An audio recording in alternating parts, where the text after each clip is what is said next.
எந்தையே எம்பிரானே, இக பரம் இரண்டிலும் சுகதுக்கம் அற்று யான் ஈடேற அருள் புரிவாயே. நன்னிலையமாக வெந்தன் முன்னிலையில் வந்து எந்நாளும் ரட்சித்து அருள்வாயே. போற்றுதலுக்கும் மதிப்பிற்கும் உரிய மதுரை கம்பன் கழகத்தின் தலைவர் தமிழறிஞர் ஐயா அவர்களுக்கு என்னுடைய பணிவான வணக்கத்தை முதற்கண் தெரிவித்துக் கொள்கின்றேன். மற்றும் கம்பன் கழகத்தின் சீரும் சிறப்புமாக நடப்புவதற்கு பேருதவி செய்து கொண்டிருக்கின்ற கம்பன் கழகத்தின் துணைத் தலைவர் அருட்செல்வர் ஐயா அவர்களுக்கும், இந்த நிகழ்ச்சிக்கு நிதியுதவி நல்கிய கம்பன் கழகத்தின் செயலாளர் புருஷோத்தமன் ஐயா அவர்களுக்கும், கம்பன் கழகத்தின் நெறியாளர் ஆலோசகர் பேராசிரியர் கு ராமமூர்த்தி ஐயா அவர்களுக்கும், கம்பன் கழகத்தின் ஒருங்கிணைப்பாளர் தாக்கு சுப்பிரமணிய ஐயா அவர்களுக்கும், தமிழ்நாட்டு பட்டிமன்றங்களிலெல்லாம் ராஜாவாக திகழும் பட்டிமன்ற ராஜா ஐயா அவர்களுக்கும், இங்கு கூடியிருக்கக்கூடிய சான்றோர் பெருமக்கள் அனைவருக்கும் என்னுடைய முதற்கண் பணிவான வணக்கத்தை தெரிவித்துக் கொள்கின்றேன்.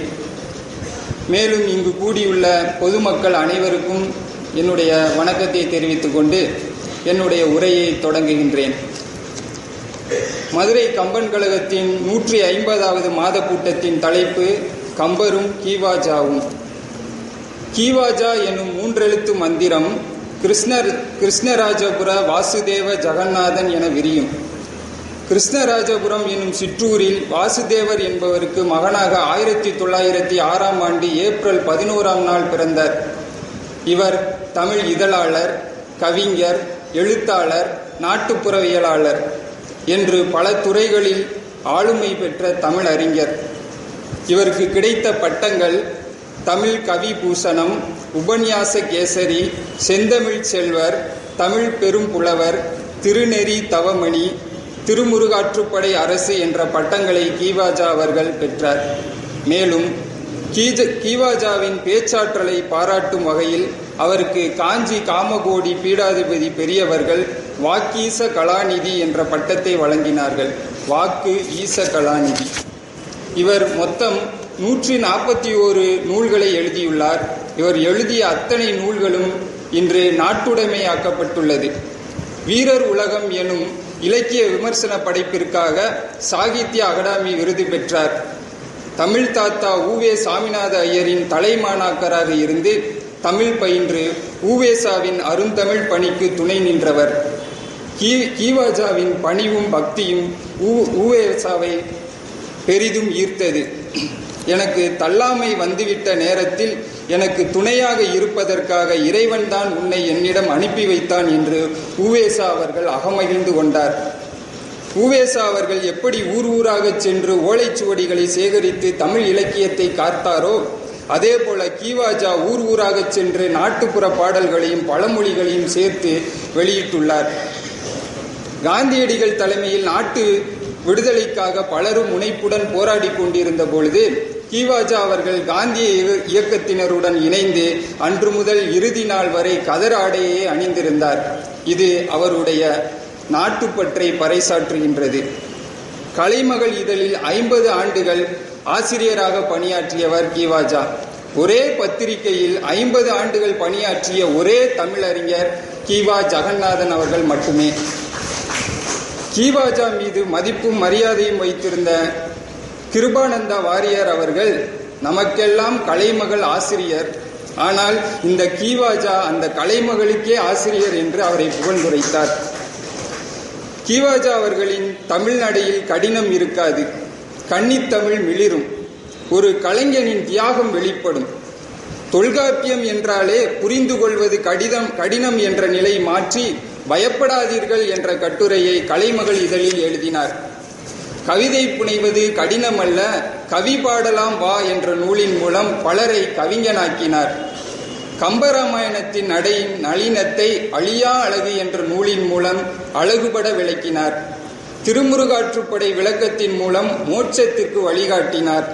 கந்தர் அனுபூதி எனும் கடலில் மூழ்கி அதில் உள்ள முத்துக்களை எடுத்து ஞான மாலை தந்த ஞான பிரகாசர் தான் இந்த கீவாஜா. அவர் சிரிக்கவும் பேசுவார், சிலேடையாகவும் பேசுவார். அவர் ஒரு முறை சொற்பொழிவு ஆற்றிக் கொண்டிருக்கும் பொழுது அந்த சொற்பொழிவின் தலைப்பு இம்மைக்கும் மறுமைக்கும். அப்படி சொற்பொழி ஆற்றி கொண்டிருக்கும் பொழுது அவர் பேசிக் கொண்டிருந்த அந்த மைக் பழுதடைந்து விட்டது. உடனே விழாக்குழுவினர் வந்து அந்த மைக்கை சரி செய்து வேறொரு மைக்கை பொருத்தினார்கள். அப்பொழுது அந்த மைக்கும் பழுதடைந்து விட்டது. உடனே கூட்டத்தில் இருக்கவர்களுக்கு சிறிய சலசலப்பு ஏற்பட்ட பொழுது அவர் பேசிக்கொண்டிருந்த தலைப்போ இம்மைக்கும் மறுமைக்கும். இம்மைக்கும் சரியில்லை, மறுமைக்கும் சரியில்லை என்று அழகுபட சிலேடையாக பேசி அந்த கூட்டத்தில் இருப்பவர்களை உற்சாகப்படுத்திய ஒரு தமிழறிஞர் தான் கீவாஜா. கம்பனை கீவாஜா அவர்கள் எவ்வாறு கையாண்டுள்ளார் என்பதை அவர் வாழ்வில் நடந்த நிகழ்வுகளை பற்றி நான் இங்கு பேச வந்துள்ளேன். அதை அவர் வாழ்வில் நடந்த நிகழ்ச்சிகள், உரை நயம், மெய்ப்பாடு, உய்த்துணரும் திறன், தேவரும் கம்பரும், கம்பன் பற்றிய பழமொழிகள், அச்சில் வராத செய்தி என்று 7 தலைப்புகளில் பார்ப்போம். கீவாஜா அவர்கள் வாழ்வில் நடந்த நிகழ்வுகளில் கம்பராமாயண பாடல்களை எவ்விதம் கையாண்டார் என்பதை முதலில் பார்ப்போம். கீவாஜா அவர்கள் உவேசாவிடம் மாணவராக சேர்ந்து தமிழறிவை பெருக்கிக் கொள்ள விரும்பினார். உவேசாவை சந்தித்து தன்னை தன் மாணாக்கராக சேர்த்து கொள்ளுமாறு கேட்டார். அதற்கு உவேசா அவர்கள் கம்பராமாயண பாடலில் இருந்து ஒரு பாடலை எடுத்துச் சொல்லுமாறு கேட்டார். அக்காலத்தில் கம்பராமாயண பாடலை தெரிந்தவர்தான் உயர்ந்தவர், அவர்தான் புலவர் என்ற எண்ணம் இருந்து வந்தது. உடனே கீவாஜா அவர்கள் மந்தரை சூழ்ச்சி படலத்தில் இருந்து ஒரு பாடலை சொன்னார். ஆடவர் நகையுற, ஆண்மை மாசுகுற, தாடகை எனும் பெயர் தையலால் பட, கோடிய வரிசிலை ராமன் கோமுடி சூடுவான் நாளை வாழ்வு இது எனச் சொன்னார் என்ற அந்த கூனி கூற்றாக அமைந்த அந்த பாடலை எடுத்து சொன்னார் கீவாஜா. அதாவது ஆண்கள் சிரிக்க, ஆண்மை மாசுபட, பெண்ணொருத்தியை கொன்ற ராமன் நாளை அரசனாக போகிறான் என்று கோசலையிடம் சொல்கிறார். இப்படி ராமனை ஏளனமாக செய்து தொனியில் அமைந்த இப்பாடலை சொன்னதும் உடனே உவேசா அவர்கள் கீவாஜாவிடம் கேட்டார், இந்த பாடலுக்கு ஏதேனும் நயம் சொல்ல முடியுமா என்றார். உடனே கீவாஜா அவர்கள், ராமனை பற்றி இப்படி தவறாக ஏளனமாக சொல்கிறோமே, நாளைக்கு ராஜாங்கத்தில் வந்து யாராலும் கேட்டுவிட்டால் கூனியை தண்டித்து விடுவார்களே, அப்படிப்பட்ட சூழலில் கூனி நான் அப்படி சொல்லவில்லையே என்று தப்பித்துக் கொள்வதற்கும் இந்த பாடலில் இடம் உண்டு என்று அந்த பாடலுக்கான நயத்தை சொன்னார். அதாவது ஆடவர் என்பதை ஆள் கூட்டல் தவர், தவர் என்றால் தவசிகள். ஆடவர் ஆள் தவர் நகையுற, தவசிகள் மகிழ்ச்சியுறுமாறு, பொறிப்புலன்களை அடக்கிய தவசிகள் மகிழ்ச்சியுறுமாறு, ஆண்மை மாசூர தாடகை எனும் தையலால் என சேர்த்து ஆண் மக்களுடைய வீரத்திற்கு குறைபாடுக்கு காரணமாகிய தாடகை என்னும் பெண்ணை கொன்ற ராமன் நாளை அரசாள போகிறான் என்றுதானே நான் உயர்வாகத்தானே சொன்னேன் என்று சொல்லி கூனி தப்பித்துக் கொள்வதற்கும் இப்பாடலில் இடம் உண்டு என்று கீவாஜா அவர்கள் அந்த பாடலுக்கான நயத்தை எடுத்துரைத்தார். இது உடனே உவேசா அவர்களுக்கு மிகுந்து பிடித்து போய் அவரை தன் மாணாக்கராக ஏற்றுக்கொண்டார். அடுத்து கீவாஜாவின் நினைவாற்றலுக்கும் எளிமைக்கும் உதாரணமாக சென்னை கம்பன் கழகத்தில் நடந்த ஒரு நிகழ்ச்சியை சொல்லலாம். ஒருமுறை முகமது இஸ்மாயில் அவர்கள் கம்பன் கழக பட்டிமன்றத்தின் நடுவராக ஏற்பாடு செய்யப்பட்டிருந்தது. அப்பொழுது அவருக்கு உடல்நிலை குறைவு ஏற்பட்டதனால் அவரால் அந்த பட்டிமன்றத்திற்கு நடுவராக வர முடியவில்லை. அப்பொழுது கீவாஜாவை நீங்கள் தான் இந்த பட்டிமன்றத்திற்கு நடுவராக வேண்டும் என்று அந்த குழுவினர் கேட்டுக்கொண்டார்கள். அப்போது தமது பட்டிமன்ற நடுவராக ஏற்றுக்கொள்ள விருப்பப்பட்டு வந்த அந்த கீவாஜா அவர்கள் தன்னுடைய முன்னுரையில் கம்பராமாயண பாடலை எடுத்துரைத்து சுவையாக பேசினார். அப்பொழுது கம்பராமாயணத்தில் நடந்த ஒரு காட்சி ஒன்றை பட்டிமன்றம் தொடங்குவதற்கு முன் சொன்னார். போர் தொடங்குவதற்கு முன் ராவணனிடம் தூது அனுப்ப வேண்டும் என்று ராமன் நினைத்தான். அப்பொழுது யாரை தூது அனுப்புவது என்று பலரும் பலவாறு சொல்லிக் கொண்டிருந்தார்கள். மீண்டும் அனுமனையே தூது அனுப்பலாம் என்று எல்லோரும் கேட்டுக்கொண்டார்கள். ஆனால் ராமனுக்கு மீண்டும் அனுமனை தூது அனுப்ப, இலங்கைக்கு தூது அனுப்ப விருப்பம் இல்லை. ஏனென்றால் இலங்கைக்கு சென்று மீண்டு திரும்பி வரக்கூடிய ஆற்றல் படைத்தவன் ராமனுடைய படையில் அனுமன் மட்டும்தான் இருக்கிறான் என்று ராவணன் நினைத்துவிடக் கூடும் என்பதற்காக ராமன் அனுமனை மீண்டும் தூது அனுப்ப விருப்பமில்லாதவனாக இருந்தான். அப்பொழுது அங்கதனை தூது அனுப்பலாம் என்று எல்லோரும் ஒருமனதாக முடிவெடுத்தார்கள். அப்போது அங்கதன் பெரும் மகிழ்ச்சி அடைந்தான். மாருதி அல்லன் ஆகின் நீ எனும் மாற்றம் பெற்றேன், யார் இனி என்னோடு ஒப்பார் என்பதோர் இன்பம் உற்றான் என்ற பாட்டினை எடுத்துக்காட்டி, இந்த இஸ்மாயில் நடுவராக இருக்க வேண்டிய இந்த அவையில் என்னை நடுவராக்கியது மிகுந்த மகிழ்ச்சி அளிக்கிறது. எப்படி அனுமனுக்கு பதில் அங்கதனை தூதாக அனுப்பினார்களோ அதுபோல எனக்கு மிகுந்த மகிழ்ச்சி அளிக்கிறது என்று அந்த கீவாஜா தன்னுடைய எளிமையாகவும் தன்னடக்கத்தோடும் அந்த பட்டிமன்றத்தில் கூறி பட்டிமன்றத்தை தொடங்கினார். கம்பராமாயணம் பற்றி கீவாஜா பல கட்டுரைகளை எழுதியிருக்கிறார். அவற்றுள் கம்பராமாயண கட்டுரைகளின் தொகுப்பாக வெளிவந்தது அழியா அழகு என்னும் நூலாகும். கம்பராமாயணத்தின் மீது கீவாஜாவுக்கு இருந்த நுட்பமான அறிவு இந்த நூலில் வெளிப்படுகின்றது. ஒரு பாடலை எடுத்துக்கொண்டு அதற்கு நுட்பமான விளக்கத்தை பல கோணங்களில் எடுத்துரைக்கிறார். அதிலும் சில பாடல்களில் 2 அடிகளை மட்டும் எடுத்துக்கொண்டு மிக விரிவான விளக்கத்தை தருகிறார். கம்பராமாயணத்தின் மீது பற்று கொண்டவர்கள் அவசியம் அவர் எழுதிய கம்பராமாயணம் கட்டுரைகளை படிக்க வேண்டும். அத்தகைய சிறப்பு மிக்கவை அக்கட்டுரைகள். அதில் அவருடைய உரைநயம் பற்றிய கட்டுரைகளை பார்ப்போம். உலாவியர் படலத்தில் ஒரு காட்சி. ராமன் மிதிலையில் இருக்கும் பொழுது தசரதன் வருகிறான். அவனை சந்திக்க ராமன் புறப்படுகிறான். அப்பொழுது ராமனின் பேரழகை கண்டு மடந்தைமார் மயங்குகின்றனர். காப்பிய தலைவன் உலா வரும் பொழுது வர்ணிப்பது காப்பிய மரபு. அதை கம்பன் இந்த இடத்தில் பயன்படுத்திக் கொள்கிறான். தனித்தனியே மகளிர்பால் உள்ள குறிப்பை பல பாடல்களில் கம்பன் எடுத்துரைத்தாலும் அதில் ஒரு பாடலில் கவிஞன் தொகுத்து சொல்கிறான். அது தமிழகத்தில் நிறைய அடிபடும் பாட்டு. தோள் கண்டார் தோளே கண்டார், தொடுகளர் கமல அன்ன தாள் கண்டார் தாளே கண்டார், தடக்கை கண்டாரும் அகுதி, வாழ்கொண்ட கண்ணார் யாரோ வடிவினை முடிய கண்டார், ஊழ்கொண்ட சமயத்து அன்னார் உருவு கண்டாரை ஒத்தார். ராமனுடைய தோளையும் தாளையும் கையையும் தனித்தனியே கண்டவர்கள் அதன் பேரழகில் அப்படியே ஆழ்ந்து நின்று விட்டார்கள். ஒன்றின் அழகை முழுமையாக கண்ட பிறகு அல்லவா பிரிதொன்றை காண முடியும். தோல் முதலியவற்றை கண்ட கண்கள் பிரிதொன்றை காணாமல் அப்படியே நின்றுவிட்டது. இந்த நிலைக்கு 2 காரணங்கள் உண்டு என்கிறார் கீவாஜா. காண்பவரின் கண்களில் கோளாறு இருந்திருக்க வேண்டும். 2, காணப்படும் பொருள் எல்லையற்றதாக விரிந்திருக்க வேண்டும். இதில் அவர்கள் கண்களில் குறை சொல்ல முடியாது. ஏனென்றால் அவர்கள் வாள் கொண்ட கண்ணார், கூர்மையான பார்வை கொண்டவர்கள். அப்படிப்பட்டவர்கள் கூட ராமனின் அழகை முழுமையாக காண முடியவில்லை. இந்த நிலையில் ராமனை கண்ட மகளிருக்கு ஒரு உவமை கூறுகிறான் கம்பன். ஊழ்கொண்ட சமயத்து அண்ணான் உருவு கண்டாரை ஒத்தார். முறையாக அமைந்த சமயங்களில் அன்னவருடைய சொரூப தரிசனத்தை கண்ட அன்பர்களை ஒத்தார் என்கிறார். ஊழ்கொண்ட சமயம் என்பதை சமண சமயம் என்றும் அதை சமண சமயத்தை குறை கூறுகிறார் என்றும் பலர் பல கருத்துக்களை எடுத்துரைக்கின்றனர். ஆனால் கீவாஜா அவர்களுக்கோ குறை கூறும் கருத்தில் உடன்பாடு இல்லை. ஏனென்றால் கம்பன் ஒரு சமரசவாதி. கடவுள் வாழ்த்து பாடலில் கூட குறிப்பிட்டு ஒரு கடவுளை பெயரை சுட்டவில்லை. ஒன்றே எனில் ஒன்றேயாம், பல என்று உரைக்கின் பலவேயாம், அன்றே எனில் அன்றேயாம், ஆம் எனில் ஆமேயாம் என்று பாடிய கம்பன் ஒரு சமரசவாதியாகத்தான் இருந்திருக்க வேண்டும். ஏனென்றால் அதனால்தான் கம்பன் கழக தலைவர்களாக சா கணேசன் இருக்கிறார், முகமது இஸ்மாயில் இருந்திருக்கிறார். இப்பொழுது நமது தமிழறிஞர் ஐயா அவர்கள் இருக்கிறார்கள்.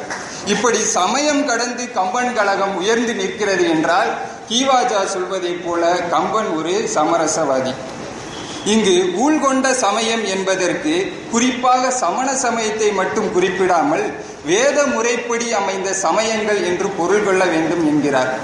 தம் மரபுக்கு ஏற்ப உருவத்தை வாங்கும்போது அவ்வவர் சமயத்தின் தங்கள் தகுதிக்கு ஏற்ப இன்பம் பெறுகிறார்களே அன்றி துன்பம் பெறவில்லை. இதையே நம்மாழ்வார் பாடலின் மூலம் கூட கருத்தை உரைக்கலாம். அவரவர் தமதமது அறிவறி வகை வகை, அவரவர் இறையவர் என அடி வியந்தனர், என அடி அடைவர்கள். அவரவர் இறையவர் குறைவிலர் இறையவர் அவரவர் விதிவழி அவரவர் அடைய நின்றனரே. இதை உறுதிப்படுத்துவதற்கு ஒரு உவமையை சொல்கிறார் கீவாஜா. கங்கையில் நீர் எடுத்து வருவதற்காக பல பெண்கள் போகிறார்கள். ஒருத்தி குடத்தை எடுத்துக்கொண்டு போகிறார், ஒருத்தி பானையை எடுத்துக்கொண்டு போகிறார், ஒருத்தி பாத்திரத்தை எடுத்துக்கொண்டு போகிறார், ஒருத்தி செம்பை எடுத்துக்கொண்டு போகிறார். அவர்கள் கங்கையில் இருந்து நீரை நிறைத்து கொண்டு வருகிறார்கள். அவர்கள் பாத்திரம் பூரணமாயின. ஆனால் கங்கையை பூரணமாக யாரும் கொண்டு வர முடியாது. அவர் தம் பாத்திரம் நிறைந்ததென்று இன்புறுகிறார்களே தவிர அவர்கள் துன்புறவில்லை. அதே போலத்தான் அவர்களுடைய அன்புக்கு இலக்கான உருவங்கள் வேறுபட்டாலும் அவரவர் அடைகின்ற அனுபவம் எல்லாம் ஒன்றே. இதை மிதிலையில் ராமனை கண்ட பெண்களின் நிலையோடு பொருத்தி பார்க்கலாம். ராமனின் தோளை கண்டவர்கள், தாளை கண்டவர்கள், தடக்கையை கண்டவர்கள் யாரும் ஒரே மனநிறைவை பெற்றார்கள். அவர்கள் கண்டது வேறுபாடு இருந்தாலும் அவர்கள் அடைந்த அனுபவத்தில் வேறுபாடு இல்லை.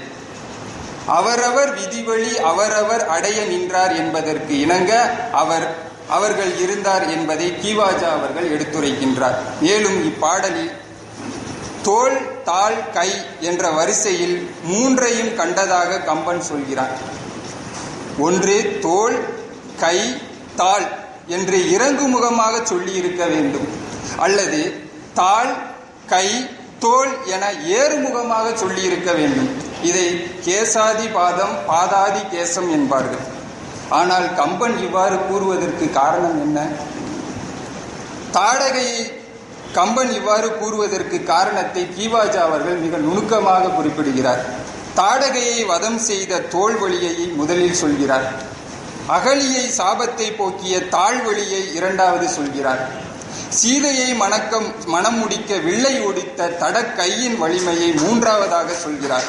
இப்படி கதை போக்கில் நடந்த நிகழ்ச்சிகளை வரிசைப்படுத்தி கம்பன் இவ்வாறு பாடியுள்ளான் என்று கீவாஜா குறிப்பிடுகிறார். இவ்விடத்தில் கீவாஜாவின் உரைச்சிறப்பு போற்றத்தக்கும் வகையில் அமைந்திருக்கிறது.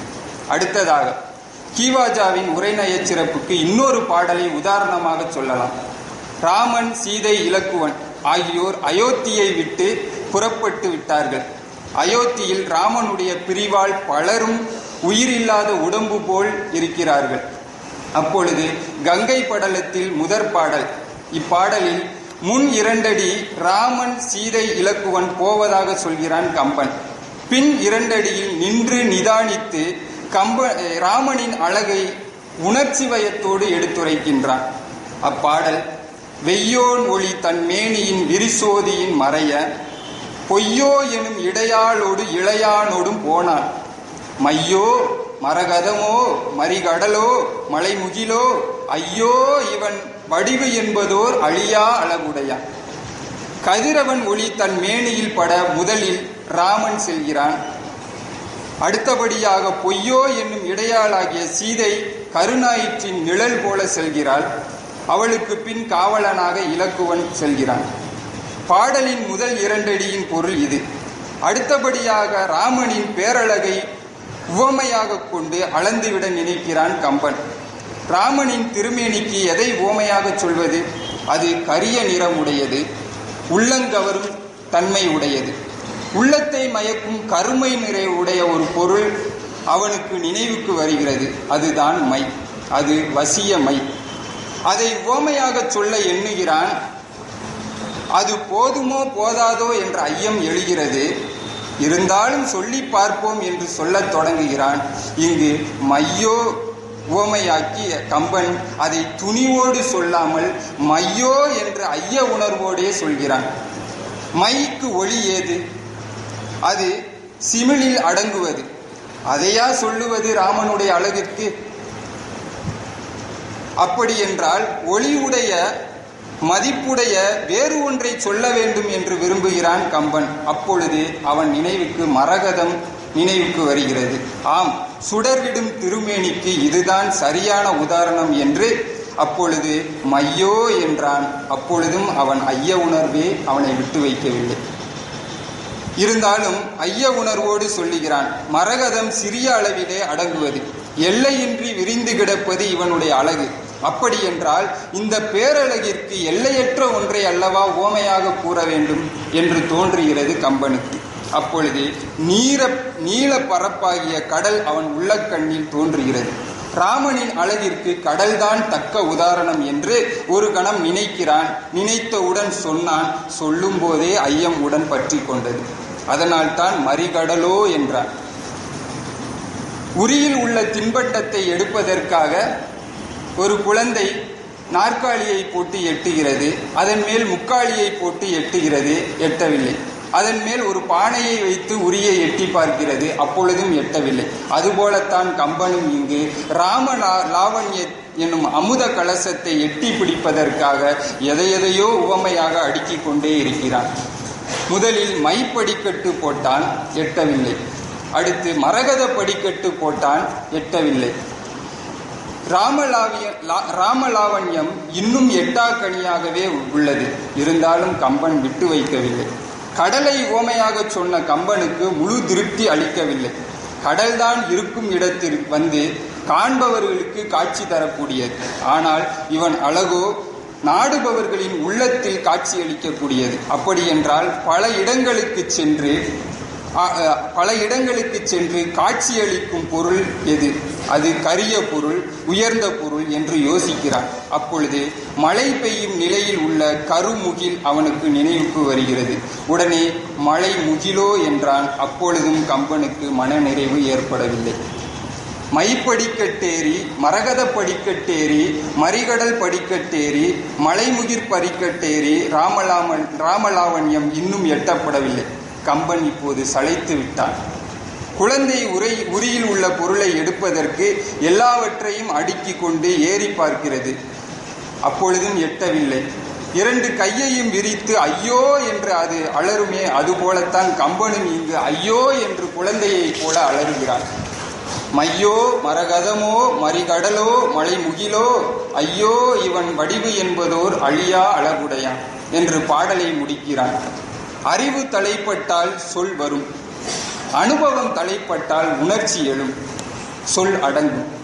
ராமனின் அழகை சொல்லால் சிறை செய்ய முடியாமல் அனுபவத்தின் உணர்ச்சி வயத்தால் மட்டுமே வெளிப்படுத்த முடியும் என்பதை கம்பன் இங்கு குறிப்பால் உணர்த்துகிறான். இங்கு ராமனின் வனப்பை சொல்ல முயற்சித்த கம்பன் தோல்வியுற்றான் என்று சொல்ல தோன்றும். இல்லை, கம்பன் இங்குதான் வென்று விட்டான் என்று கீவாஜா குறிப்பிடுகிறார். உவமையினால் அளவிட முடியாத ராமனின் அழகு உணர்ச்சியை சித்திரமாக காட்டி உணர்ச்சியால் ஐயோ என்று வெளிப்படுத்தி விட்டான். கம்பன் இப்போது சொல்லால் கவி பாடும் நிலையில் இல்லை, உணர்ச்சியால் கவி பாடுகிறான். ஐயோ என்று பாடுகிறான். அங்கேதான் அவன் ராமலாவண்யத்தை சொல்லாமல் சொல்லி விடுகிறான். ராமனுடைய வடிவு வேறு அழகு வேறு என்று பிரிக்க முடியாது. அதற்கு மையையும் மரகதத்தையும் மலைமுகிலையும் மறிகடலையும் உவமையாக சொல்வது என்று பின் உணர்ச்சியால் சொல்லி முடிக்கின்றான். இப்பாடலில் வெய்யோன் ஒளி தன் மேனியில் விரிசோதியின் மறைய பொய்யோ எனும் இடையாளோடும் இளையானோடும் போனார் என்று முன் 2 அடி அவ்வளவு முக்கியமில்லை. அது கதை ஓட்டத்திற்காக சொல்லப்பட்டது. அடுத்த 2 அடியில் கம்பன் தனித்து நின்று ராமனின் அழகை அகக்கண்ணில் நுகர்கிறான். சொல்லால் சொல்ல முயன்று முடியாமல் உணர்ச்சியால் ராமனுடைய அழகை எடுத்துரைக்கிறான் என்று கீவாஜா மிக நுட்பமாக இந்த 2 அடி வரிக்கு விளக்கம் தருகின்றார். அடுத்தபடியாக மெய்ப்பாடு. மெய்ப்பாட்டின் நுட்பத்தை பற்றி கீவாஜா மிக நுட்பமாக எடுத்துரைக்கின்றார். பேசுகின்ற பேச்சை விட பேசாத பேச்சாகிய மெய்ப்பாட்டு மிக நுட்பமானது. பெருங்கவிஞர்கள் தம்முடைய காப்பியங்களில் சொல்ல இயலாத உணர்ச்சியை மெய்ப்பாடுகளின் மூலம் எடுத்து காட்டுவார்கள். அதே போன்ற நிகழ்ச்சி கம்பனில் பல இடங்களில் இருக்கின்றது. அதில் ஒரு பாட்டு. பல காலமாக சீதையின் திருமணம் எதிர்பார்க்கப்பட்டது. சிவதனுசு வளைக்கப்பட்டு சீதையின் திருமணம் எப்போது யாருடன் நடக்கும் என்று பலரும் ஏங்கிக் கொண்டிருந்தார்கள். ராமன் மிதிலையில் புகும்போது அவனை சீதையும் ராமனும் ஒருவரை கண்டு கொண்டனர். அவர்கள் உள்ளம் கலந்தனர். சீதை ராமனை நினைத்து காதலால் வெதும்பிக் கொண்டிருக்கிறார். அப்பொழுது ராமன் வந்தான். அவன் வில்லை எடுத்தான், ஒடித்தான். அதை சீதையின் பல தோழிமார்கள் பார்த்து கொண்டிருக்கிறார்கள். அப்பொழுது ஒரு தோழி நீலமாலை என்னும் பெயரை உடையவள் இந்த மகிழ்ச்சியான செய்தியை சீதையிடம் தெரிவிப்பதற்காக வருகிறாள். காதல் மயக்கத்தில் ஆழ்ந்து இருந்த சீதையிடம் ராமன் வில்லை ஒடித்தான் என்று சொல்லப் போகிறாள். யார் இந்த நீலமாலை? நீலமாலை ஒரு சிறிய பாத்திரம். ஆனால் அவள் பெரிய செயலை செய்ய போகிறாள். நீலமாலை வரும் செய்கை சீதையை கண்டபோது நிகழ்ந்தவை என்று 6 பாடல்களில் உருவத்தை காட்டுபவள் இந்த நீலமாலை. அவளை முன்பும் கண்டதில்லை, காப்பியத்திற்கு இனி பின்பும் காணப்போவதில்லை. நீலமாலை வேகமாக ஓடி வருகிறாள். இங்கு கீவாஜா ஒரு குறிப்பை தருகிறார். முக்கியமான திருப்பங்களில் கம்பன் தன்னுடைய பாட்டின் சந்தத்தை மாற்றுவது இயல்பு. அதுவரை எழுசீர் களிநெடிலடி ஆசிரிய விருத்தமாக பாடி வந்த கம்பன் நிகழ்ச்சியின் வேகத்தை கூட்டுவதற்காக நாற்சீரே உள்ள களி விருத்தமாக பாடுகிறான். நீலமாலை வேகமாக ஓடி வருகிறாள். உவகை வெள்ளத்தில் மிதக்கிறாள். அவள் சீதையின் தோழி, இடம் அறிந்து மரியாதை செய்யக்கூடியவள். அன்று அவள் வந்து அடி வணங்கவில்லை. அவள் வணங்கவில்லை. சரி, பின் என்ன செய்தாள்? ராமன் வில்லை ஒடித்த செய்தியை சொல்ல வந்தால் சொன்னாளா?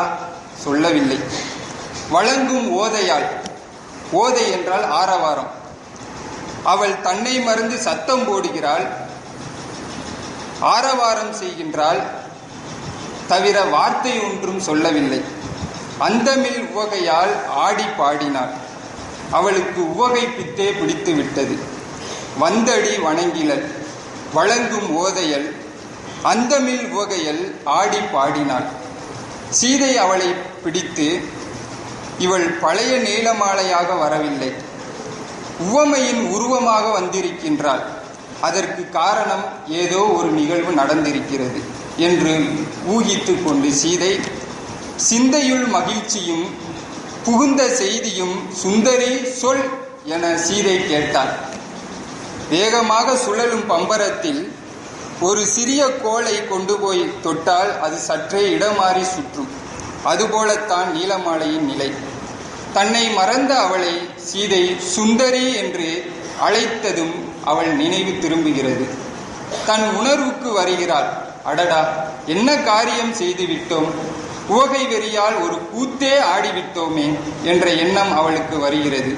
துயில் நீங்கியவளைப் போல அமைதி பெற்று தான் முதலில் செய்ய வேண்டியதை இப்போது செய்யலானாள். சீதையை தொழுது சொல்ல வேண்டியதை சொல்லத் தொடங்கினாள். அப்போது வணங்காதவள் இப்போது வணங்கினாள்.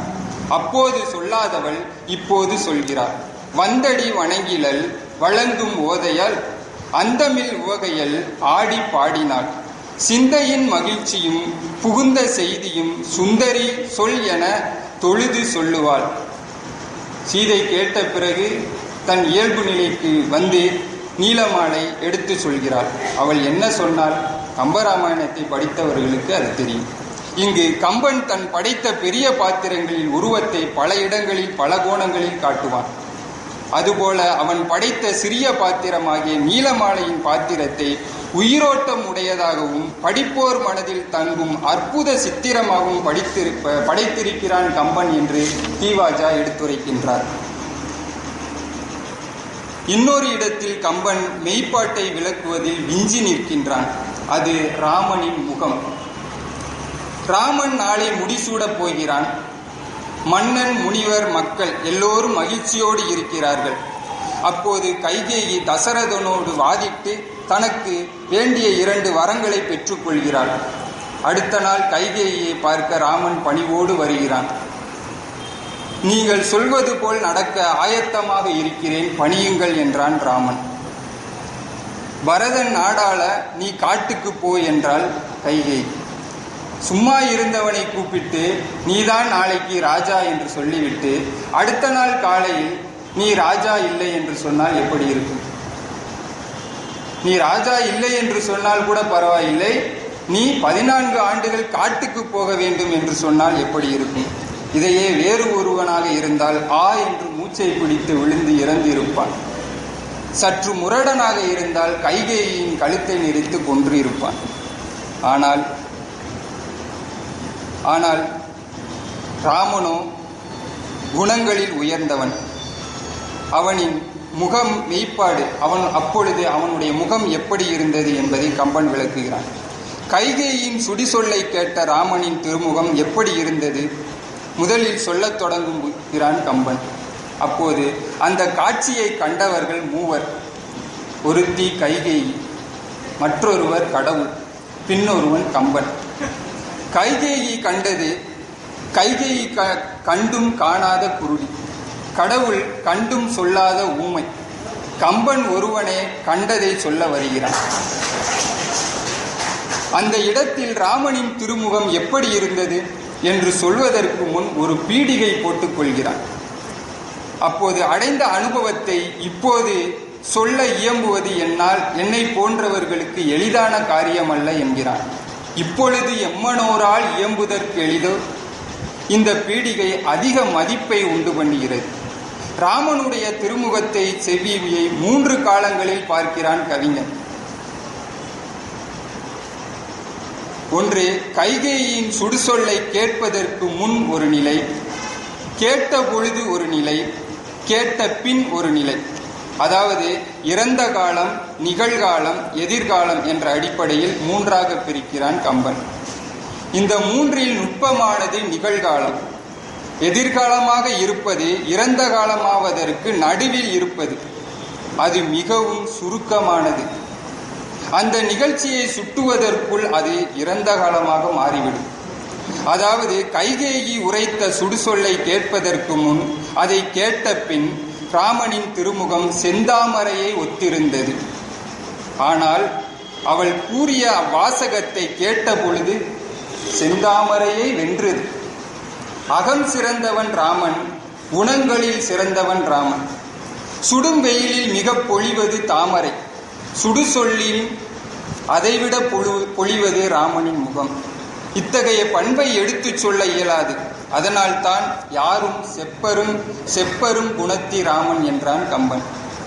இப்பாடலில் 3 விதமாக விளக்கத்தை பிரித்து கூறுகிறார் கீவாஜா. ஒன்று, கம்பன் தன் அகக்கண்ணில் கண்டுணர்ந்த காட்சியை சொல்வதற்கு முன் அதை சொல்லால் வடிக்க இயலாது என்று இறங்குகிறான். இது பாட்டின் முதல் கருத்து. ராமனின் திருமுகத்தை அவ்வாசகம், அதாவது கைகேயி உரைத்த அந்த வாசகம் கேட்பதற்கு முன், கேட்ட பின், கேட்கும் பொழுது, அப்பொழுது என்று 3 நிலைகளில் தாமரையை ஒத்திருந்த நிலைகள் 2 என்றும் தாமரையை வென்ற நிலைகள் 1 என்றும் பாடலின் கருத்தை கூறுகிறார். இது 2வது கருத்து. அத்தகைய பொழிவு உண்டாவதற்கு காரணம் ராமன் அருங்குணம் என்று குறிப்பாக உணர்த்துகிறான். இது பாட்டின் 3வது கருத்து. இந்த 3 கருத்தை நினைவில் கொண்டு பாட்டை பார்ப்போம். இப்பொழுது எம்மனோரால் இயம்புதற்கெளிதே, யாரும் செப்பருங்குணத்தி ராமன் திருமுக செவ்வி நோக்கி ஒப்பதே முன்பின் அவ்வாசகம் உணர கேட்ட அப்பொழுது அலர்ந்த செந்தாமரையினை வென்றதம்மா. இப்பாடல் கம்பனின் கவித்திறத்தை உயர்த்து காட்டுகிறது என்று கீவாஜா மிக சிறப்பாக விளக்குகிறார். அடுத்து, உய்த்துணரும் திறன். குகனுடைய பாத்திர படைப்பை பற்றி கீவாஜா பல கட்டுரைகளில் எடுத்துரைக்கின்றார். அவற்றுள் உய்த்துணரும் பண்பு மிக்கவன் குகன் என்பதை ஓரிடத்தில் விளக்குகிறார். பரதன் மீது கோபப்பட்ட குகன் பின் உண்மையை உணர்ந்து பரதனுடைய விருப்பப்படி அவனுடன் வந்தவர்களை தோணியில் ஏற்றி அக்கறைக்கு கொண்டு போய் விடுகிறான். பரதன், சத்ருகணன், தாய்மார் 3 ஆகியோர் ஓர் இடத்தில் ஏறிக்கொண்டனர். முதலில் பரதன் சத்ருகணனை கண்டு குகன் இப்போது அவர்களுடைய தாய்மார்களை பார்க்கிறான். சுற்றத்தார் தேவரோடு தொழ நின்ற கோசலையை தொழுது நோக்கி வெற்றித்தார் குறிசில் இவர் ஆர் என்று குகன் வினவினார். அங்கு கோசலை, சுமித்திரை, கைகேயி என்று 3 இருந்தனர். அந்த 3ரில் கோசலையை முதலில் தொழ வேண்டும் என்று குகனுக்கு யார் சொன்னது? அவனுக்கு எப்படி கோசலை முதலில் தொழத்தக்கவள் என்று தெரிந்தது? இதுக்கு கீவாஜா ஒரு விளக்கம் சொல்கிறார். 10 பேர் ஒன்றாக உட்கார்ந்திருக்கக்கூடிய ஒரு இடத்தில் ஒருவரையே எல்லோரும் பார்த்து கொண்டிருந்தால் அவர்களிடத்தில் ஏதேனும் ஒரு சிறப்பு இருக்க வேண்டும். அதனால் கோசலையை எல்லோரும் பார்த்து கொண்டிருப்பதனால் அவள் தனிச்சிறப்பு உடையவள் என்பதை குகன் உய்த்துணர்கிறான். அதனால் தான் முதலில் கோசலைக்கு ஒரு கும்பிடு போட்டான். யாரும் தன்னை கேள்வி கேட்டுவிடக்கூடாது என்பதில் கம்பன் மிக கவனமாக இருக்கிறான். அதனால் தான் சுற்றத்தார் தேவரோடு தொழ நின்ற கோசலை என்றான் கம்பன்.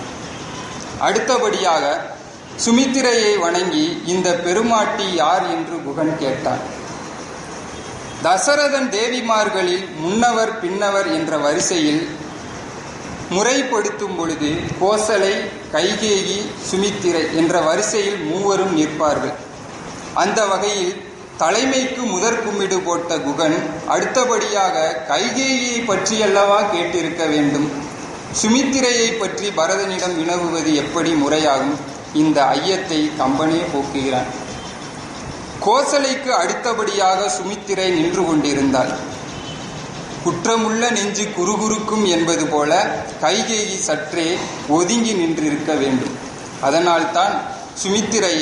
அதனால்தான் தான் இரண்டாவதாக சுமித்திரையை பற்றி கேட்டான். அயல் நின்றால் தன்னை நோக்கி, ஐயா, அன்பின் நிறைந்தாளை உரை என்றான் குகன். அதற்கு அடுத்தபடியாக கைகேயினை பார்த்து யார் இவர் என்று கேட்டான். அவளை தொழுதான். ஆம், 1000 ராமருக்கு ஒப்பான பரதனை பெற்றவள் அல்லவா அவள். இரக்கம் இலானையும் தன் நற்கையினால் தொழுதான் தாய் என. பின் யாவரும் கரையை அடைந்தனர். குகன் விடை பெற்று கொண்டான். அடுத்து ஒப்பீட்டு திறன். கம்பன் சிந்தாமணியில் இருந்து பல சொற்களையும் சொற்றொடர்களையும் முகந்து கொண்டிருக்கிறான். அவன் முகந்து கொண்டது ஒரு அகப்பை என்றாலும் அது அகம் ஆகிய பை. அவன் முகந்து கொண்டதை நூல் பிடித்து பார்ப்பது எளிதான காரியம் அன்று. ஆனால் ஒரு பாடலை கொண்டு கம்பனுக்கும் சிந்தாமணியில் எவ்வாறு உதவியது என்பதை கீவாஜா எடுத்துரைக்கின்றார். பதுமை என்பவள் உறங்கிக் கொண்டிருக்கிறாள். அப்பொழுது சீவகன் அவளை பிரிந்து சென்று விடுகிறான். கண் விழித்து பார்க்கிறாள் பதுமை. தன் காதலனை காணாமல் வருந்துகிறாள். கிளி, மயில் போன்றவற்றிடம் என்னென்னமோ சொல்லி புலம்புகிறாள். மயிலுக்குத்தான் அதன் தோகையில் எத்தனை கண்கள்! அவை அனைத்தும் மூடாத கண்கள் அல்லவா? அதை கண்களில் ஒன்றாவது அவனை பார்த்திருக்காதா? அவன் எந்த வழியாக போனான் என்று தெரிந்திருக்காதா என்று பதுமை பிரிவால் புலம்புகிறாள். இப்பிரிவால் வருந்தி கொண்டிருக்கும் ஒருத்தி மயிலை பார்த்து கூறும் காட்சியை கம்பன் கண்டான். நல்ல இடத்தில் தன் காப்பியத்தில் பயன்படுத்தி கொள்கிறான். ராமன் சீதையை பிரிந்து வருந்தும் இடம் பல உண்டு. அப்பொழுது அந்த இடத்தில் இந்த மயிலை கொண்டு வருகிறான் கம்பன். ராமன் அதை பார்த்து, 1000 கண்களை உடைய மயிலே, நீ சீதை போன இடத்தை பார்த்தாயா என்று கம்பன் பாட்டு அமைக்கவில்லை. அப்படி அமைத்திருந்தால் பதுமைக்கு பதில் ராமன் சொல்வதாக இருந்திருக்குமே ஒழிய எல்லாம் ஒன்றாகிவிடும். ஆனால் கம்பன் புத்திசாலி. மயில் ஆடுகிறது. சீதை சென்றதை 1000 கண்களை உடைய அந்த மயில் பார்த்திருக்க வேண்டும். அது இப்படி பார்த்ததனால் தான் இப்படி சிந்தை உவந்து ஆடுகிறது. அது அவ்வாறு ஆடுவதற்கு காரணம் என்ன? சீதைக்கும் மயிலுக்கும் பகை உண்டு. ஆம், முன்பெல்லாம் சீதையை கண்டால் மயில் முன்னே நிற்காமல் ஓடும். சீதையின் சாயலை கண்டு இந்த சாயல் நமக்கு இல்லையே என்று அழுக்காறு கொண்டு பகைவனை போல தெரியும். இப்போது சிந்தை உவந்து ஆடுகிறது. தனக்கு இணையான அழகி ஒருத்தி இல்லையே என்று அந்த மயில் சிந்தை உவந்து ஆடுகிறது என்று ராமன் கூற்றாக கம்பன் பாடுகிறான். ஓடா நின்ற களிமயிலே, சாயர்க்கு ஒதுங்கி உள்ளழிந்து கூடாதாரின் திரிகின்ற நீயும் ஆகம் குளிர்ந்தாயோ. ஓடா நின்ற களிமயிலே, சாயர்க்கு ஒதுங்கி உள்ளழிந்து கூடாதாரின் திரிகின்ற நீயும் ஆகம் குளிர்ந்தாயோ. தேடா நின்ற என் உயிரை தெரிய கண்டாய். தேடா நின்ற என் உயிரை நீ கண்டிப்பாக எங்கு சென்றால் என்பது உனக்கு தெரியும். என் உயிரை தெரிய கண்டாய், சிந்தை உவந்து ஆடா நின்றாய், 1000 கண் உடையார்க்கு ஒளிக்கும் ஆறு உண்டோ என்று ராமன் கூற்றாக பம்பை படலத்தில் கம்பன் பாடுகிறான். இதையே வேறு ஒரு கவிஞனாக இருந்தால் சீதை வருந்துவதாக வரும் இடத்தில் இந்த பாட்டை அப்படியே தூக்கி போட்டிருப்பான். ஆனால் கம்பன் சாமர்த்தியசாலி. எதையும் புது மெருகேற்றி பொலிவுடன் காட்டுவது கம்பனுக்கு கைவந்த கலை என்று கீவாஜா குறிப்பிடுகிறார். அடுத்ததாக கம்பனை பற்றிய பழமொழிகள். கீவாஜா ஒரு நாட்டுப்புற ஆய்வாளர்.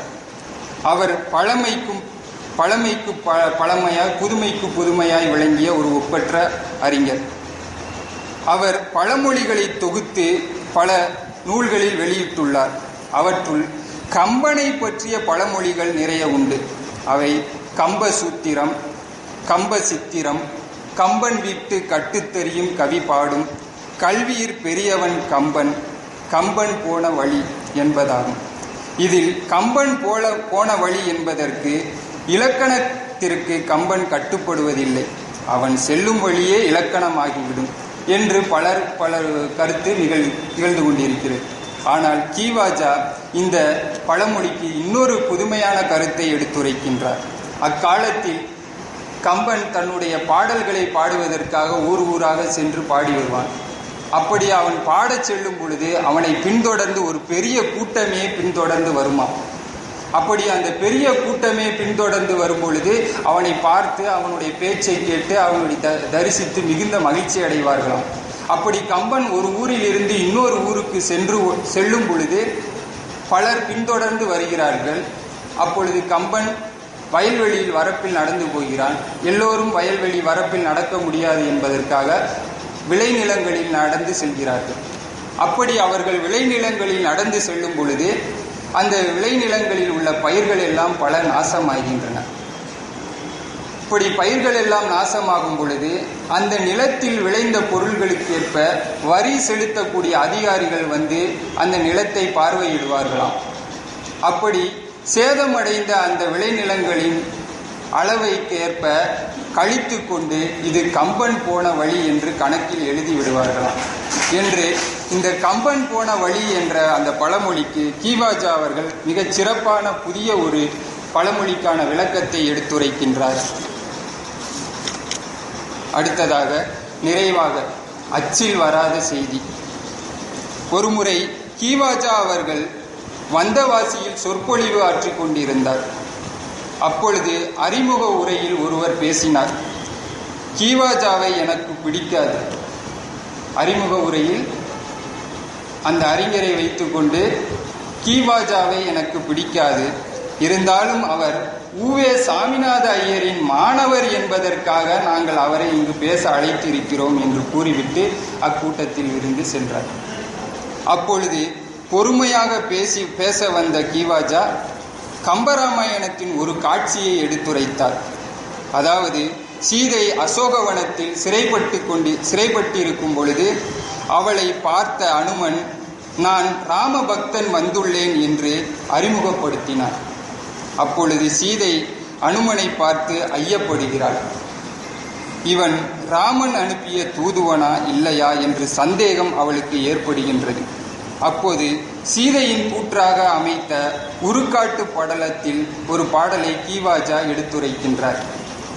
அரக்கனே ஆக ஏறுவோர் அமரனே ஆக அன்றி குரங்கு இனத்தின் ஒருவனேதான் ஆகுக, கொடுமையாக இரக்கமே ஆக வந்து இங்கு எம்பிரான் நாமம் சொல்லி உருக்கினன் உணர்வை தந்தான் உயிர், இதன் உதவி உண்டோ என்ற சீதை கூற்றாக அமைந்த அந்த பாடலை கீவாஜா தன்னுடைய தொடக்க உரையில் எடுத்துரைத்தார்.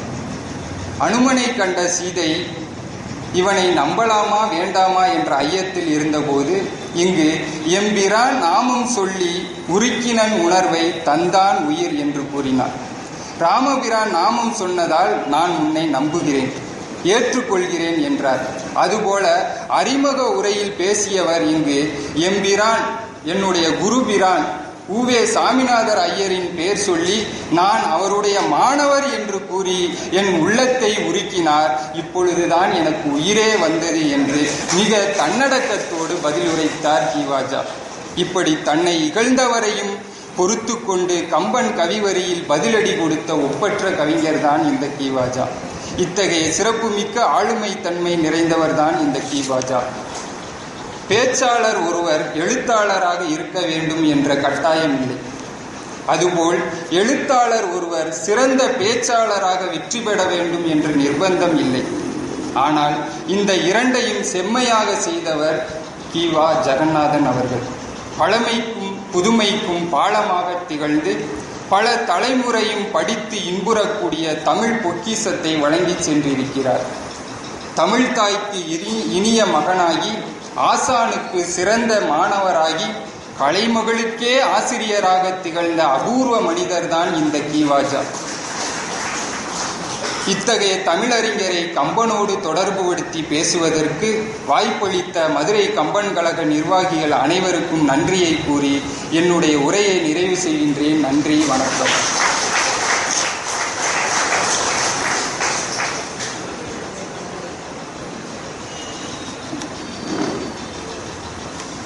எடுத்தது கண்டார், இற்றது கேட்டார் என்பதைப் போல பேசத் தொடங்கி இதுக்குள்ளே முடித்து விட்டாரே என்று சொல்லும்படியான அளவுக்கு அவர்கள் பேசி நிறைவு செய்திருக்கிறார்கள்.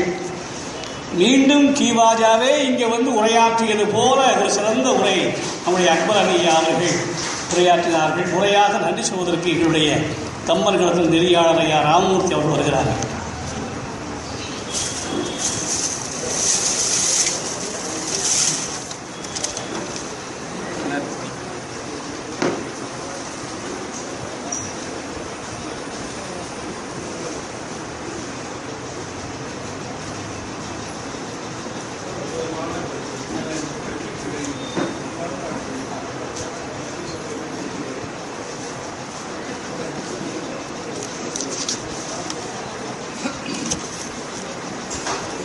அனைவருக்கும் வணக்கம். எப்போது ஒரு சமயம் இந்த மாதிரி அமையும். பகுனாம் ஜென்மனாமந்தே ஞானமான்மா பிரபத்தியதுன்னு சொல்லியிருக்கான். எத்தனையோ ஜென்மங்களில் நாம் அந்த மாதிரி ஆகிறோம். அந்த மாதிரி எத்தனையோ பேச்சுகளுக்கு இடையில் இப்படி அக்பர் அலி வந்து சேர்ந்திருக்கிறாங்க. அற்புதமான பேச்சு. அவர் எடுத்துக்கொண்ட தலைப்பு, அதை வகைப்படுத்திய முறை, கிளாசிஃபை பண்ணி ஒவ்வொன்றுக்கும் உதாரணங்கள் சொல்லி, இது அருமையான தீசிஸ். அவர் கீவாஜாவை பற்றி தீசிஸ் எழுதியிருக்கிறார். அந்த தீசிஸுடைய சுருக்கம் தான் நமக்கு சொன்னார்னு நினைக்கிறேன். நல்ல அருமையான ஒரு பேச்சை கேட்டோம். 1-2 விஷயங்களை மட்டும் சொல்லி முடிச்சுக்கிறேன். இந்த ஆடவர் நகையுற அது ஒன்று, அங்கதன் தூது பட்டிமன்றத்துக்கு அவர் சொன்ன உதாரணம் அருமையான உதாரணம். மாருதி அல்லனாகி ஞானம் மாற்றம் பெற்றேன்னு அங்கதன் சொல்கிறான். இஸ்மாயில் இல்லாட்டி அண்ணன் சொல்லி கீவாஜா வந்து தன்னை அவ்வளோ தூரம் தாழ்த்திக்கிறார். ஆக்சுவலாக பார்த்தா இஸ்மாயிலோட கீவாஜா எவ்வளவோ பெரிய மனுஷன். அதனால் தன்னை அப்படி ஒரு பணியோடு சொல்லிக் கொள்கிறார். இந்த அழிய அழகை போட்டு கொண்டார் பாருங்க. ஒரு பின்னி எடுத்தார். மையோ மரகதமோ மறிகடலோ மழை முகிலோ அதுக்கெல்லாம் ஒரு வியாக்கியானம் பண்ணி நல்ல முறையில் அது வந்து நமக்கெல்லாம் மனசில் பதிகிற மாதிரி சொன்னது. கம்பனுடைய கடவுள் கொள்கை, அவன் வந்து எந்த இதுலேயும் சேரலை. நம்ம அவனை எதுலையாவது போட்டு அடக்கணும்னா நம்மளுடைய குறைன்னு அர்த்தம். சமரசவாதி அவன். ஒன்றை எண்ணின் ஒன்றையாம்னு ஒரு உதாரணம் சொன்னாங்க. அந்த ஒன்றை எண்ணின் ஒன்றையாம்ங்கிற பாடல் வந்து ரிக்வேதத்தினுடைய சாரம். ரிக்வேதத்தில் ஒரு வாக்கியம் இருக்குது, ஏகம் சத் விப்ரா பகுதா வதந்தின்னு சொல்லுவாங்க. அந்த ரிக்வேத வாக்கியத்தை அப்படியே 4 வரியில் கொண்டாந்து புளிஞ்சு கொடுத்தான். அதை நல்லா எடுத்து சொன்னாங்க. அப்புறம் அந்த கங்கையில் பாத்திரங்கள் கொண்டு போய் வந்தாங்களே, நல்ல உதாரணம் இல்லையா? ஒவ்வொருத்தருக்கும் அவங்கவுங்க கொண்டு வந்த பாத்திரம் பூரணமாக இருந்தது. ஆனால் யாருமே கங்கையை பூரணமாக கொண்டவர்கள். என்ன அருமையான ஒரு கம்பேரிசன், பிரமாதமாக இருந்தது. நான் நினச்சி சந்தோஷப்படுறேன். அப்புறம் இந்த ஓமையை பற்றி சொன்னார். மையோ மரகதம் மூலம் ஓமையில் பற்றி சொல்கிறேன். துளசியில் ஒரு ஓமை வரும். இதான் நமக்கு ராமாயணம் தெரியும்னு சொல்லிக்கணும் இல்லையா? அவருக்கு துளசி சீதையை வர்ணிக்கிறான். நான் சீதா பிராட்டியை வர்ணிக்கும் பொழுது யோசித்து பார்க்கிறேன். அவருடைய முகத்திற்கு சந்திரனை சொல்லலாம், கண்ணுக்கு வில் உருவம்னு சொல்லலாம். இப்படி ஒவ்வொரு ஓமையாக சொல்லி பார்க்கிறேன். ஆனால் இந்த ஓமைகள் எல்லாம் சாதாரண மனித பெண்களுக்கு உபயோகப்படுத்தி எச்சில் படுத்தப்பட்டு விட்டன. அந்த எச்சில் படுத்தி விட்ட ஓமைகளை சொல்லி என்னுடைய பிராட்டியை நான் வர்ணிக்க மாட்டேன். ஒன்று. ரெண்டாவது, ஒரு தோழி ராமனை பற்றி சொல்கிறார். துளசியில் அப்படி தான் வருது. சீதையிட்ட அவனுடைய அழகை வர்ணிக்கிறார். நாமெல்லாம் நமக்கு தெரியும், பிரமாணங்களில் காட்சி பிரமாணம், அளவை பிரமாணம், வேத பிரமாணம், ஸ்ருதி பிரமாணம் சொல்லுவோம். காட்சி பிரமாணத்தை நம்ம முக்கியம் கொடுப்போம். ஏன்னா யார் பார்த்தாலும் ஐ விட்னஸ், அவனே சொன்னா தான் அதுக்கு எஃபெக்ட். அவர் சொன்னார், இவர் சொன்னான்னு சொல்லி நான் சொன்னேன்னா அதுக்கு எஃபெக்ட் இல்லை, அது ரெண்டாம் தரமாக போயிடுது. அதனால் காட்சி பிரமாணம் தான் பெஸ்ட்டுன்னு நம்ம சொல்லிட்டு இருக்கிறோம். அந்த தோழி சொல்கிறா, பார்த்த கண்ணுக்கு பேச முடியாது, பேசுகிற வாய் பார்க்கல, அதனால் என்னால் முழுசாக சொல்ல முடியாதுங்க. துளசியில் அந்த வர்ணனை வருது. பார்க்கிற கண்கள் பேசுவதில்லை, பேசுகின்ற வாய்க்கு பார்க்கக்கூடிய சக்தி இல்லை, அதனால் முழுசாக என்னால் ராமனை அழகாக வர்ணிக்க முடியல. கவிஞர்கள் எல்லா இடத்துலையும் உண்டாக இருப்பாங்க. நீலமாலை நல்ல செலெக்ஷன். நீலமாலையினுடைய ரோல் அருமையான செலெக்ஷன். கம்பனுடைய பாத்திர படைப்புக்கும் சரி, அவனுடைய காட்சி அமைப்புக்கும் அது நல்ல ஒரு உதாரணம். அதை எடுத்து காமிச்சாங்க. உய்த்துணரனுடைய குஹன், இந்த 3 பேரையும் எப்படி இந்த சுற்றத்தார் தேவர்களுக்கு அருமையான ஒரு உதாரணம் சொன்னாங்க. அவங்க ஒரு 5-6 பேர் உட்காந்துருக்குறாங்க, பல பேர் அதை ஒரே ஆளை பார்த்துக்கிட்டு இருந்தாங்கன்னா அவரை பற்றி தான் நம்ம கேட்போம். அந்த மாதிரி 3 பேரில் சுற்றத்தார் தேவர்களும் தொலை நின்ற கோசலைவர், அதனால அவளை பற்றி முதல்ல கேட்குறான். அதுக்கு அயல் நின்றார், பக்கத்தில் நிற்கிறவ கோசலை தான். ஏன்னா 2 பேரும் ஒன்றா தான் இருப்பாங்க எப்போவுமே. அதுக்கப்புறம் கைகி கொஞ்சம் தள்ளி நிற்கிறா, அவளை பற்றி கேட்குறான். நல்ல அருமையான உதாரணம் அது. கம்பன் போன வழி, அவர் வரலாற்று முறைப்படி அதுக்கு ஒரு வியாக்கியானம் பண்ணியிருக்கிறார். அது கல்வெட்டுகளில் இருக்கக்கூடிய ஒரு செய்தி. அந்த கணக்கு கொடுக்குறப்ப அந்த கணக்கு பிள்ளை இருக்காரு, கிராமத்து கணக்கு பிள்ளை, அவர் மொத்த வருமானத்தை சொல்லி கம்பன் போன வழி கண்டு மீதம் அப்படின்னு கழிச்சு கொடுத்துருவாராம். அதை அரசர்கள் ஏற்றுக்கொண்டார்கள். அந்த மாதிரி இப்போ நம்மளும் செய்கிறோம்.